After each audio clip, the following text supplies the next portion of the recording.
ست كبيرة في السن كانت بتربي وحش صغير لونه أزرق بكل حب وحنان، لكن في يوم من الأيام الوحش حاول ياكلها. محدش كان متوقع اللي حصل بعد كده.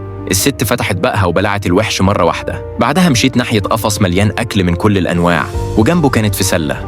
فجأة السلة اتحركت، ولما الست فتحتها طلع منها وحش صغير أزرق تاني. الوحش الصغير كان خايف من العالم اللي بره، بس أول ما شاف الست ابتسم ونط من الفرحة. الست طلعته بهدوء ودته حتة أكل، لكنه شمها ولف وشه. الست خدت عود صغير وحطت الأكل في بقه، وساعتها حصلت حاجة غريبة. بعد ما بلع الأكل فرح جدا وفضل ينط ويفتح بقه عايز كمان.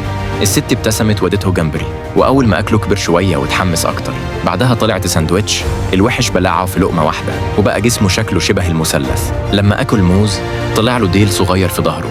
الست بصت له بحب وطلعت تفاحة، لكن الوحش خطفها من إيديها وسحب باقي الأكل كله.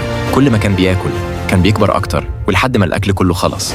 ولما ما بقاش في أكل الوحش غضب وبص للست وحاول يبلعها. وفي اللحظة الأخيرة الست فتحت بقها تاني وبلعت الوحش في ثانية واحدة.